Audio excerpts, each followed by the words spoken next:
6 മാസത്തിനകം അന്താരാഷ്ട്ര bus terminal പൂർത്തിയാക്കുമെന്നാണ് അധികൃതർ പറയുന്നത്. 11 നില കെട്ടിടത്തിന്റെ താഴത്തെ നിലയിൽ 67 ബസ്സുകൾക്ക് പാർക്ക് ചെയ്യാൻ സൗകര്യമുണ്ടാകും. ഇതിൽ 40 എണ്ണം സർവീസ് നടത്താനുള്ള ബസ് ബേകളാണ്. എന്നാൽ നിലവിൽ കോഴിക്കോട് ഡിപ്പോയിൽ മാത്രം 70-ലധികം സർവീസുകളുണ്ട്.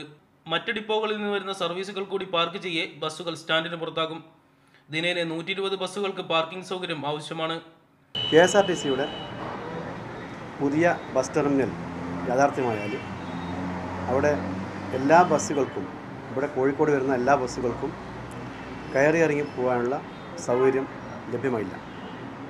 മാത്രമല്ല മെയിൻ്റനൻസ് ജോലികൾക്കും വേണ്ടി മതിയായ സൗകര്യം ഉണ്ടാകില്ല. മെയിൻ്റനൻസിനും പരിമിത സൗകര്യം മാത്രമേ ഇവിടെ ഉണ്ടാകൂ. ഒരേ സമയം ആകെ 8 ബസ്സുകൾ മാത്രമേ ഇവിടെ പരിശോധിക്കാനാകൂ. ദിവസേനയും ആഴ്ചയിലുമുള്ള പരിശോധനകൾ കൂടിയാകുമ്പോൾ സർവീസുകൾ പലപ്പോഴും നിർത്തിവെക്കേണ്ടി വരും. ഇക്കാരണത്താലാണ് പുതിയ ഡിപ്പോ വേണമെന്ന ആവശ്യം ശക്തമാവുന്നത്. 2009 വാട്ടർ അതോറിറ്റിയുടെ പാവങ്ങാട്ടെ 2.44 ഏക്കർ സ്ഥലം KSRTCക്ക് പാട്ടത്തിന് നൽകിയിരുന്നു. ഇവിടെ നിർമ്മാണ പ്രവർത്തനത്തിന് അനുമതിയില്ലാത്തതിനാൽ വേണ്ടവിധം ഉപയോഗപ്പെടുത്താൻ സാധിച്ചിട്ടില്ല. ഈ സ്ഥലം KSRTCക്ക് നൽകിയാൽ ഇവിടെ കൂടുതൽ ബസ്സുകൾ ഓപ്പറേറ്റ് ചെയ്യാൻ സൗകര്യങ്ങൾ ഒരുക്കാൻ കഴിയും. റബി മുഹമ്മദ്, മീഡിയ 1, കോഴിക്കോട്.